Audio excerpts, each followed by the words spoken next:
Hello and welcome to another episode of A Slice of Health, the Candid Health Chat podcast, where we slice away health truth from health fiction. Join me and my friends as we challenge common health myths via chit chat, powered by several cups of coffee. Don't forget to subscribe and follow us on social media, and do visit us at asliceofhealth.club. Let's get to today's episode.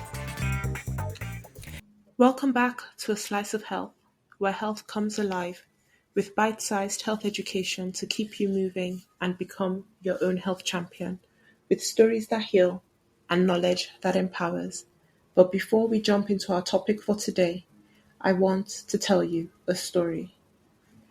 Lucy has been reading online and thinks her cortisol is high.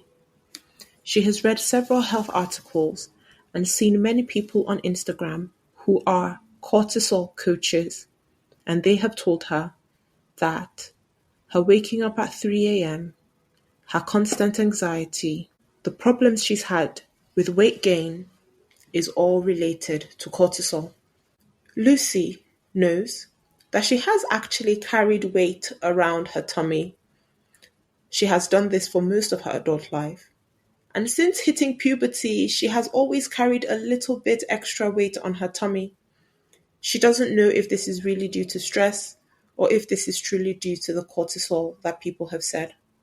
She has spent some money on different courses that have given her exercises on how to control her cortisol.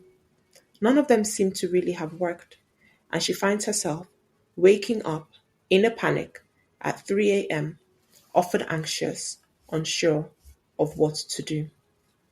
Lucy wants to know, what exactly is this horrible thing called cortisol? Why is it stressing her out? Why is it making her to gain weight? And what should she really do about it? So, we're going to answer Lucy's question. What exactly is cortisol? And is it the big bad enemy that everyone has been claiming it is? Cortisol is a hormone.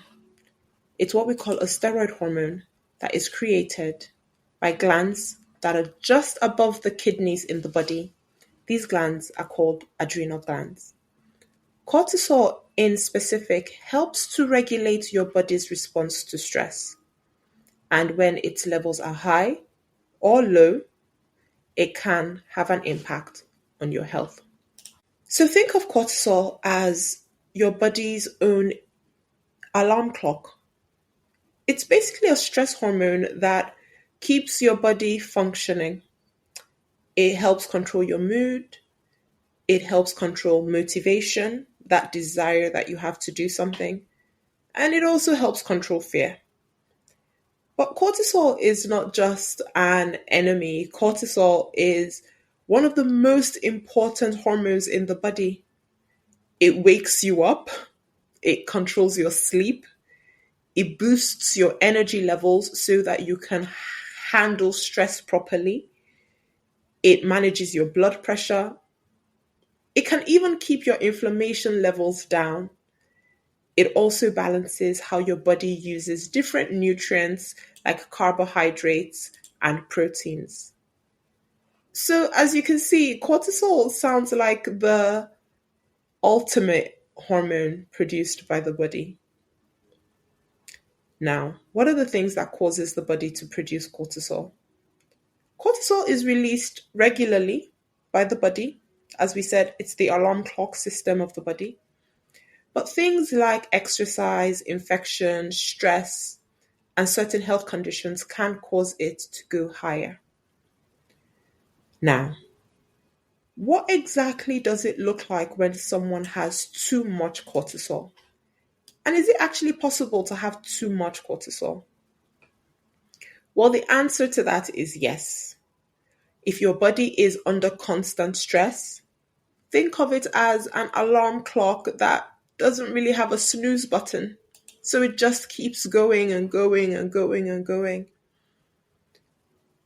Signs of too much cortisol can look like increased weight gain, especially around your tummy and around your face, thinning skin, sometimes acne, in some people, suppression of fertility.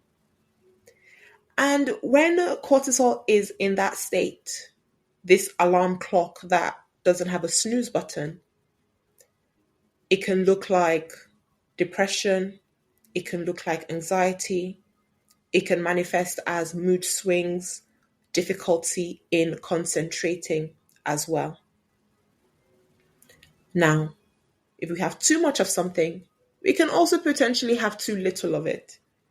And sometimes that can look like persistent fatigue, loss of weight, loss of muscle mass, nausea, sometimes vomiting as well.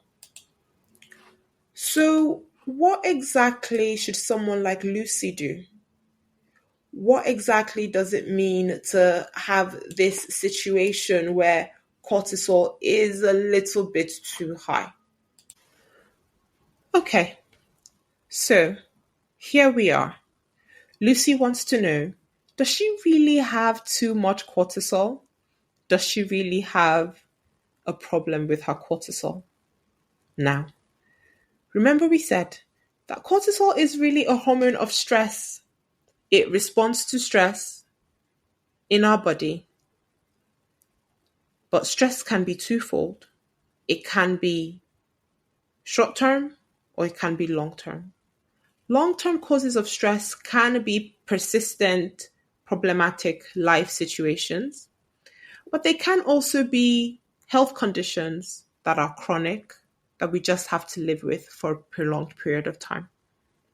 Short term stressors can be life events and also different things in our environment that might be subject to change. However, because cortisol is a hormone in the body that can be picked up by blood tests, there are things we can do to see if there is actually a problem with cortisol. And the reason for this is because high levels of cortisol can be related to tumors in the body, and low levels of cortisol can be related to conditions that need steroid replacement in the body.